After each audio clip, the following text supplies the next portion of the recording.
नमस्कार साथियों, स्वागत है टारगेट विथ सुमित चैनल पर।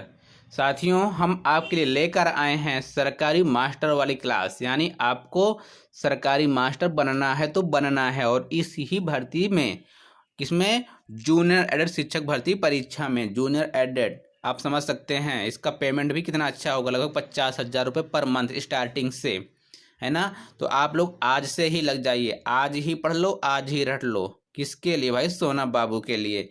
और आपका सिलेक्शन तो पक्का है, आप मेहनत कर रहे हैं, मुझे पूर्ण उम्मीद है। तो फिर चलिए स्टार्ट करते हैं आज का पहले प्रश्न के साथ। तो पहला प्रश्न है, जिस काल का कोई लिखित विवरण उपलब्ध नहीं हो कहा जाता है। जिसका कोई लिखित विवरण नहीं होता उसे कहते हैं प्रागैतिहासिक काल। ऑप्शन नंबर ए सही है, प्रागैतिहासिक काल। प्रश्न संख्या 2 में चलिए, आदिमानव ने सर्वप्रथम किसको पालतू बनाया था।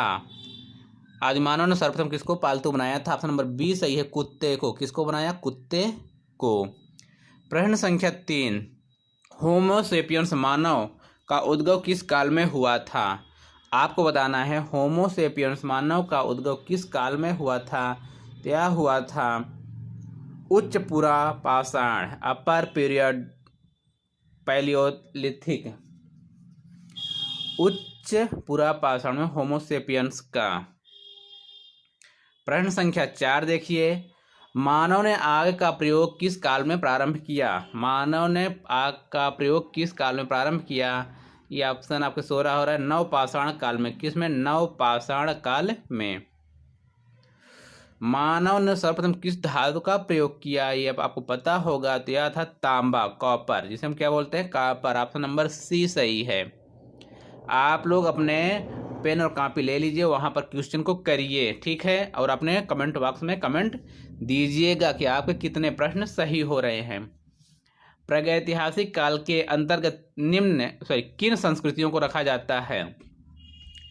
प्रागैतिहासिक काल के अंतर्गत किन संस्कृतियों को रखा जाता है? तो यह रखा जाता है पाषाण काल। किसको? पाषाण काल को। मानव द्वारा उपयोग में लाई गई पहली फसल कौन सी है? तो यह है आपकी गेहूं। कौन सी है? गेहूं। मानव खाद्य पदार्थों का उत्पादक एवं उपभोक्ता कब बना? कब बना है ये? नवपाषाण काल में, जब आग की खोज हुई तभी से मानव उत्पादक एवं उपभोक्ता भी बन गया है।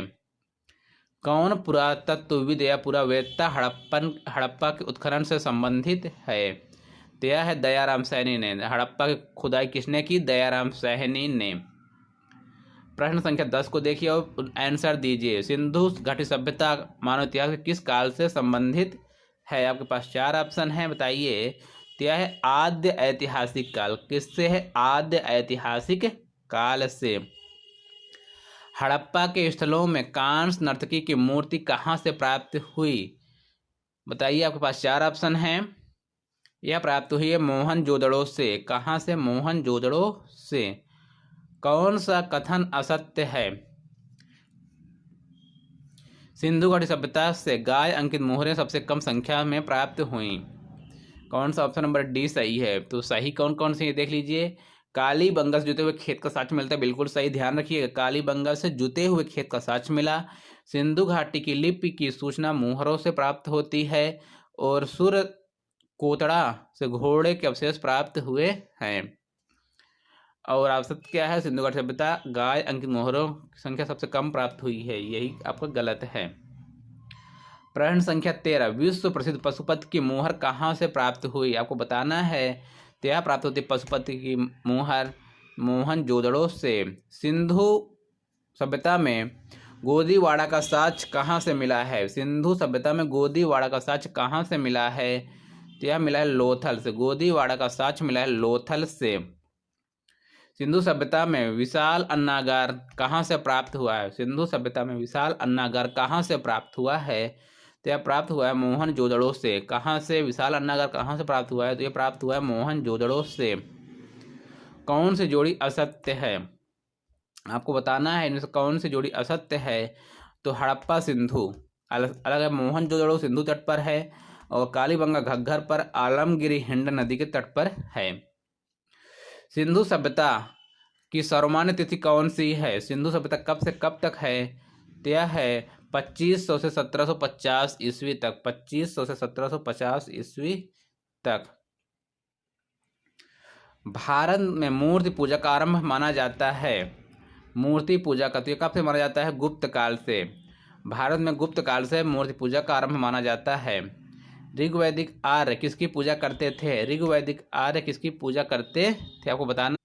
तो यह पूजा करते थे प्रकृति की। किसकी? प्रकृति की। ऑप्शन नंबर ए सही है, प्रकृति की। आर्य भारत में सबसे पहले कहाँ बसे? आर्य भारत में सबसे पहले कहाँ बसे बताइए आपको। तो आपको बताना है, तो यह है सैंधव प्रदेश, सप्त सैंधव प्रदेश। आर्यों का मूल निवास स्थान क्या है? आर्यों का मूल निवास स्थान था, तो यह था एशिया माइनर। ध्यान दीजिएगा, एशिया माइनर। क्या था? Asia minor. गायत्री मंत्र संबंधित है। गायत्री मंत्र किससे संबंधित है? ऋग्वेद से। आपसे पूछा जाए कि गायत्री मंत्र कहाँ से है, तो ऋग्वेद से। सप्तमेव जयते उक्ति कहाँ से ली गई है? सप्तमेव जयते उक्ति कहाँ से ली गई है? तो यह ली गई है मुंडकोपनिषद से। कहाँ से? मुंडकोपनिषद से। ऋग्वेद का 9वां मंडल किस एक को समर्पित है? सूक्तों का संग्रह है। यह है सोम को। 9वां मंडल सोम को। 9वां मंडल सोम को। निम्न में प्राचीनतम वेद कौन सा है आपको बताना है। ऑप्शन नंबर ए सही होगा, ऋग्वेद। उत्तर वैदिक काल में इंद्र का स्थान किस देवता को मिला? उत्तर वैदिक काल में इंद्र का स्थान किसको मिला? तो यह मिला प्रजापति को। बहुत ही महत्वपूर्ण प्रश्न है, प्रजापति को मिला है। प्रश्न संख्या 27, कौन सा कथन असत्य है आपको पढ़ना है। उत्तर वैदिक काल का समाज स्पष्ट रूप से 4 वर्णों में विभाजित हो गया था। उत्तर वैदिक काल में गोत्र प्रथा का प्रचलन शुरू हुआ था। उत्तर वैदिक काल में स्त्रियों को सभा में प्रवेश की अनुमति थी, क्योंकि ऋग्वैदिक काल में ऐसा नहीं था। भारत में लोहे के प्रयोग का पहला साक्ष्य उत्तर प्रदेश के अतंजलि खेड़ों से मिला। तो आपका यहाँ गलत है। उत्तर वैदिक काल में स्त्रियों को सभा में प्रवेश की अनुमति थी, जबकि ऋग्वैदिक में ऐसा नहीं था। ऑप्शन नंबर सी गलत है, क्योंकि यहाँ पर स्त्रियों को सभा में प्रवेश की अनुमति नहीं थी। असत्य कथन को चुनिए। तीस्ता कहाँ है? परुषणी कहाँ है? रावी कहाँ है? आपको चुनना क्या है? असत्य। इसमें सत्य कौन कौन से ये देखना है आपको। तीस्ता झेलम, परुषणी पर रस रावी, ठीक है। विपाशा से व्यास, याद रखेंगे, विपाशा से व्यास। इसका असत्य कौन सा है? तो सी असत्य है। अगले प्रश्न की ओर बढ़िए। किस वेद की रचना गद्य एवं पद दोनों में की गई है? किस वेद की रचना गद्य एवं पद दोनों में की गई है? तो यह है यजुर्वेद। कौन है? यजुर्वेद, जिसकी रचना गद्य और पद दोनों में की गई है। कौन सही सुमेलित नहीं है आपको बताना है। जनपदों की राजधानी, महाजनपदों की राजधानी, यह चेदी पोटली, यह नहीं है। कुरु, इंद्रप्रस्थ, मगध, गिरिव्रज और मल्ल कुशावती। प्रश्न संख्या 31 पर देखिए। पाटलिपुत्र नगर का संस्थापक कौन है? तो यह है उदयन। हर्यक वंश का अजातशत्रु का पुत्र उदयन। 461 ईसा पूर्व से 445 ईसा पूर्व तक था उदयन। पाटलिपुत्र नगर जो आज में पटना है प्रेजेंट में। किस शासक की उपाधि कुड़िक थी? किस शासक की उपाधि कुड़िक थी? यह थी अजातशत्रु की। कुड़िक, कुड़िक किसे कहा जाता था? अजातशत्रु को कहा जाता था, याद रखिए। सिकंदर के समय मगध पर किसका शासन था? आपके पास 4 ऑप्शन हैं। तो यहाँ था धनानंद का, यानी तो धनानंद, मगध के नंद वंश के अंतिम शासक घनानंद। क्या? घनानंद। कालाशोक की राजधानी क्या थी? कालाशोक की राजधानी थी पाटलिपुत्र। क्या थी? पाटलिपुत्र। प्रेजेंट में पटना। किस सर्वछत्रांतक अर्थात क्षत्रियों का नाश करने वाला किसे कहा गया है? तो यह कहा गया है महापद्मनंद। 343 ईसा पूर्व से 321 ईसा पूर्व मगध के नंद वंश शासक नाम उग्रसेन। सिकंदर का कहाँ का शासक था? सिकंदर मकदूनिया का शासक था। कहाँ का? मकदूनिया का शासक था। सिकंदर और पोरस के बीच झेलम युद्ध या हाइडेस पीस का युद्ध कब हुआ? यह हुआ था 326 ईसा पूर्व में। जैन धर्म के 24वें तीर्थंकर थे, जैन धर्म के 24वें तीर्थंकर थे, यह थे महावीर। कौन थे? महावीर। महावीर ने जैन धर्म में पूर्व से प्रतिपादित 4 महाव्रतों में कौन सा 5वां व्रत जोड़ा? यह जोड़ा है ब्रह्मचर्य। कौन सा जोड़ दिया है? ब्रह्मचर्य। जैन धर्म में त्रिरत्न नाम है, तो जैन धर्म में त्रिरत्न किसका नाम है? जैन धर्म में त्रिरत्न किसका है? तो सम्यक आचरण, सम्यक ज्ञान, सम्यक दर्शन। ऑप्शन नंबर डी सही है तीनों का। महावीर ने किस भाषा में उपदेश दिया? महावीर ने प्राकृत भाषा में उपदेश दिया। महावीर किस भाषा में उपदेश देते हैं? प्राकृत भाषा में। महावीर का जन्म कहाँ हुआ? आपको बताना है, सिंपल सा प्रश्न है। महावीर का जन्म होता है वैशाली में। कहाँ हो रहा है? वैशाली में। प्रश्न संख्या 43, प्रथम जैन संगीत कहाँ आयोजित की गई? यह पाटलिपुत्र में। प्रथम जैन संगीति कहाँ आयोजित की गई है? तो यह की गई है पाटलिपुत्र में। अब आपको बताना है कौन सा कथन सत्य है। 4 ऑप्शन है आपके पास। जैन धर्म के सप्तभंगी ज्ञान को स्याद्वात कहा जाता है, बिल्कुल सही। महावीर स्वामी की मृत्यु को पावापुरी में हुई, बिल्कुल सही। जैन धर्म आत्मा को मान्यता देता है, बिल्कुल सही। उपरोक्त सभी। महात्मा बुद्ध ने अपना पहला उपदेश कहाँ दिया था? बहुत ही सरल क्वेश्चन है, बताना है आपको आंसर। सारनाथ वाराणसी में। महात्मा बुद्ध ने उपदेश देने हेतु किस भाषा का प्रयोग किया? महात्मा बुद्ध का, ध्यान दीजिएगा, महात्मा बुद्ध ने पाली में दिया और महावीर ने दिया था प्राकृत में। ध्यान दीजिएगा, महात्मा बुद्ध पाली में और महावीर जैन प्राकृत में। बौद्ध धर्म के त्रिरत्न क्या हैं? तो ये है बुद्ध, संघ, धम्म। बौद्ध धर्म के त्रिरत्न का नाम है बौद्ध, बुद्ध, धम्म, संघ। किसके शासनकाल में बौद्ध धर्म 2 भागों हीनयान तथा महायान में बंट गया? ये बहुत ही महत्वपूर्ण प्रश्न है। यह कनिष्क के शासनकाल में। किसके? कनिष्क के शासनकाल में 2 भागों में बंट गया। महात्मा बुद्ध द्वारा दिए गए प्रथम उपदेश को कहा जाता है, जो पहला उपदेश दिया था उसका कहा जाता है धर्म चक्र प्रवर्तन। क्या कहा जाता है? धर्म चक्र प्रवर्तन। जो महात्मा बुद्ध सारनाथ में दिया था उसे धर्म चक्र प्रवर्तन। बौद्ध संगीत को सुमेलित नहीं है। आपको बताना कौन सी बौद्ध संगीत सुमेलित नहीं है? तो यह है चतुर्थ हर्षवर्धन की। किसकी? चतुर्थ हर्षवर्धन की। प्रथम अजातशत्रु के शासनकाल में हुई। प्रथम अजातशत्रु के शासनकाल में हुई। द्वितीय काल अशोक के शासनकाल में हुई। तृतीय अशोक के शासनकाल में हुई। चतुर्थ हर्षवर्धन शासनकाल में नहीं हुई है। यह हुई है कनिष्क के शासनकाल में। चतुर्थ है कनिष्क के शासनकाल में हुई है। बुद्ध के सर्वप्रिय शिष्य का क्या नाम था? बुद्ध के सर्वप्रिय शिष्य का नाम था आनंद। क्या नाम था? आनंद। प्रश्न संख्या 52, चंद्रगुप्त मौर्य का प्रधानमंत्री कौन था? यह था विष्णुगुप्त। इसे बोलते हैं कौटिल्य। चंद्रगुप्त मौर्य ने अपना अंतिम समय कहाँ बिताया? यह बिताया है श्रवणबेलगोला में। चंद्रगुप्त ने अपना अंतिम समय श्रवणबेलगोला में बिताया। मेगस्थनीज किसका राजदूत था? यह था सेल्यूकस निकेटर का। चंद्रगुप्त मौर्य अपने अंतिम दिनों में किस धर्म का अनुयायी बन गया? तो यह बन गया था जैन धर्म का। चंद्रगुप्त जैन धर्म का अनुयायी बन गया था। अब आपको बताना कौन सा कथन सत्य है। चाणक्य का दूसरा नाम विष्णुगुप्त कौटिल्य था। चंद्रगुप्त ने नंद को हराकर मौर्य साम्राज्य की स्थापना की। चंद्रगुप्त ने सुदर्शन झील यानी सौराष्ट्र का निर्माण कराया, बिल्कुल सही। तीनों ऑप्शन सही हैं, अर्थात उपयुक्त सभी। अर्थशास्त्र किसकी रचना है? अर्थशास्त्र आपको पता होगा, यह है कौटिल्य यानी चाणक्य की। अशोक ने कलिंग पर आक्रमण कब किया? अशोक ने कलिंग पर आक्रमण कब किया था? यह किया था 261 ईसा पूर्व में। इस युद्ध में रक्तपात देखकर अशोक ने बौद्ध धर्म ग्रहण कर लिया था। 261 ईसा पूर्व में बहुत रक्तचाप हुआ था, रक्तपात हुआ था। उसको देखकर ही अशोक ने बौद्ध धर्म ग्रहण किया। इंडिका की रचना किसने की? महत्वपूर्ण है और सिंपल सा है, बता देना है आपको। ये की थी मेगस्थनीज ने। प्रश्न संख्या 60 देखिए, बौद्ध धर्म के प्रचार के लिए अशोक ने किसे श्रीलंका भेजा था? बताइए। आपके पास ऑप्शन आंसर दिया जा रहा है, सो आंसर ऑप्शन ए और बी। यह महेंद्र और संघमित्रा अपने पुत्र और पुत्रियों को कहाँ भेजा था? श्रीलंका। महेंद्र और संघमित्रा के पुत्र पुत्री हैं।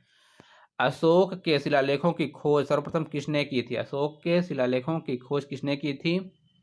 ऑप्शन देखिए, जल्दी बताइए। देखिए आंसर, ये है पैत्रेटी पैंथेलर ने। पैत्रेटी पैंथेलर ने। अशोक के शिलालेखों को सर्वप्रथम किसने पढ़ा था? यह पढ़ा था जेम्स प्रिंसेप ने। किसने पढ़ा? ऑप्शन नंबर ए सही है, जेम्स प्रिंसेप ने। सांची का स्तूप का निर्माण किसने करवाया? सांची का स्तूप का निर्माण किसने करवाया? अशोक ने। यह कहाँ? सांची का स्तूप मध्य प्रदेश में है। अशोक के अभिलेख किस लिपि में लिखे गए? अशोक के जो लिपि है ब्राह्मी, खरोष्टी, ग्रीक और अमरोइक तीनों में लिखे गए हैं। चंद्रगुप्त मौर्य की सैंड्रोकोट्स के रूप में पहचान की किसने की? यह की थी विलियम जोन्स ने। किसने की? विलियम जोन्स ने। अशोक के किस शिलालेख में उसकी कलिंग विजय का उल्लेख मिलता है? अशोक के किस शिलालेख में उसके कलिंग विजय का उल्लेख मिलता है? यह मिलता है 13वें। अशोक 13वें शिलालेख में उसका कलिंग विजय का उल्लेख मिलता है। मौर्य काल में गुप्तचरों को क्या कहा जाता था? मौर्य काल में गुप्तचरों को क्या कहा जाता था? संस्था, गूढ़ पुरुष, संचार, ये सभी। ऑप्शन नंबर डी सही है, ये सभी। मेगास्थनीज के अनुसार भारतीय समाज कितने भागों में डिवाइड है? तो बोला मेगास्थनीज ने कहा 7 भागों में भारतीय समाज डिवाइड है, विभक्त है। प्रश्न संख्या 69, चंद्रगुप्त मौर्य के महल के अवशेष कहाँ से मिले हैं? चंद्रगुप्त मौर्य के महल के अवशेष कहाँ से मिलते हैं? कुम्हार पटना से, चंपा अंग से, या मिलते हैं कुम्हरार पटना से। ऑप्शन नंबर ए सही है। अशोक ने धम्म की परिभाषा कहाँ से ली गई? अशोक के धम्म की परिभाषा ली गई राहुलोवाद से। राहुलोवाद से। Option number C. मौर्य काल में प्रचलित विष्टि था, क्या था? निःशुल्क श्रम। मौर्य काल में प्रचलित विष्टि था निःशुल्क श्रम। भारत में सर्वप्रथम सोने सिक्के किसने चलाए? इंडो ग्रीक ने। किसने? इंडो ग्रीक ने। शीशे के सिक्के किस वंश के शासकों ने चलाए? आपको बताना है, 4 ऑप्शन देखकर जल्दी से बताइए। यह चलाए हैं सातवाहन वंश ने। शीशे के सिक्के चलाए सातवाहन वंश ने। ब्राह्मणों को सर्वप्रथम भूमि दान देने की प्रथा किसके प्रारंभ में शुरू हुई? यह है सातवाहन वंश के समय में। ब्राह्मणों को भूमि देने के अनुदान की प्रथा कब शुरू हुई? सातवाहन काल में।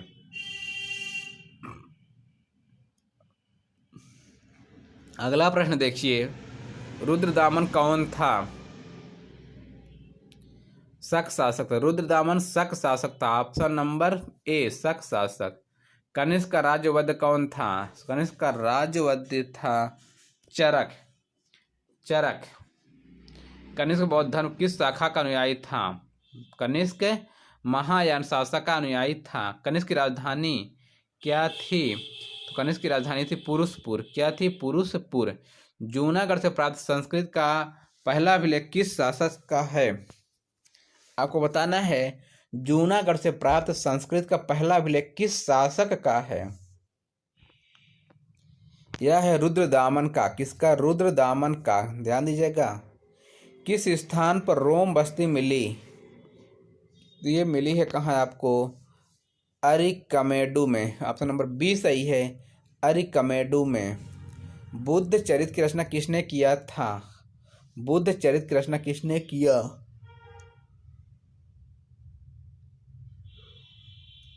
यह किया था अश्वघोष ने। किसने किया था? अश्वघोष ने। किस शासक ने गुप्त संवत प्रारंभ किया? किस शासक ने गुप्त संवत प्रारंभ किया? यह किया चंद्रगुप्त प्रथम ने। किसने? चंद्रगुप्त प्रथम ने। भारत का नेपोलियन किस गुप्त शासक को कहा जाता है? भारत का नेपोलियन किस को कहा जाता है? कहा जाता है समुद्रगुप्त को। चीनी यात्री फाहियान किसके शासन काल में आया था? विक्रमादित्य द्वितीय के शासन काल में। मौर्यों द्वारा निर्मित सुदर्शन झील का जीर्णोद्धार किसने कराया? यह कराया था रुद्रदामन व स्कंदगुप्त। किसने कराया? रुद्रदामन व स्कंदगुप्त ने, दोनों ने, अर्थात डी सही है। भारत पर हूणों का आक्रमण किसके शासन काल में हुआ? क्या हुआ था? स्कंदगुप्त। भारत में हूणों का जो आक्रमण था किसके शासन काल में हुआ? क्या हुआ था? स्कंदगुप्त के। प्रश्न संख्या 87, नवरत्न किस गुप्त शासक से संबंधित है? यह था चंद्रगुप्त विक्रमादित्य। चंद्रगुप्त विक्रमादित्य। नालंदा विश्वविद्यालय का संस्थापक कौन था? यह थे कुमार गुप्त। नालंदा विश्वविद्यालय के संस्थापक थे कुमार गुप्त। गुप्तकालीन स्वर्ण सिक्कों को क्या कहा जाता था? यह कहा जाता था दीनार। निम्न में कौन सुमेलित नहीं है? आपको बताना है रचना उनके रचनाकार में से कौन सुमेलित नहीं है। स्वप्न दासवदत्तम दंडी की, ये नहीं है। अभी मुद्रा राक्षस, विशाख दत्त, अभिज्ञान शकुंतलम, कालिदास, रुद्र मिश्रकटिकम। बाण भट्ट किसके दरबारी कवि थे? बाण भट्ट किसके दरबारी कवि थे? हर्षवर्धन के। किसके थे? हर्षवर्धन के। हर्षवर्धन की राजधानी का नाम था, हर्षवर्धन की राजधानी का नाम था, आपको बताना है, यह था कन्नौज, यूपी में कन्नौज। चीनी यात्री हेनसांग किसके शासनकाल में भारत आया? चीनी यात्री हेनसांग किसके शासन में भारत आया? आपको बताना है, यह आया था हर्षवर्धन। हर्षवर्धन, हसे हेनसांग। कन्नौज के क्षेत्रीय संघर्ष में अंतिम विजय किसकी हुई? ये हुई थी प्रतिहारों की। किस राष्ट्र शासन ने एलोरा के पर्वत को कटवाकर प्रसिद्ध कैलाश मंदिर का निर्माण करवा दिया?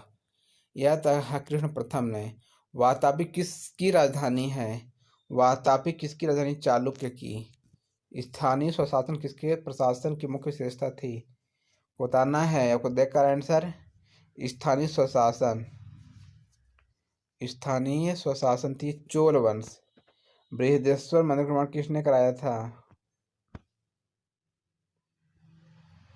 यह कराया था राज प्रथम ने।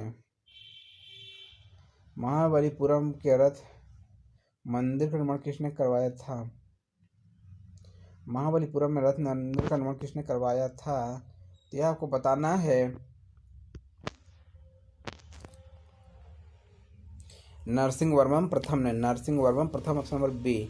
कश्मीर के मार्तंड सूर्य मंदिर का निर्माण किसने कराया था? यह कराया था ललितादित्य मुक्तापीठ। किसने कराया? ललितादित्य मुक्तापीठ। तो साथियों, ये रहे आपके लिए प्राचीन भारतीय इतिहास से लगभग 100 प्रश्न। यदि आपको किसी भी प्रश्न में कन्फ्यूजन है तो आप कमेंट बॉक्स में पूछ सकते हैं और आप अपनी पढ़ाई को आगे बढ़ाएं। तब तक के लिए जय हिंद।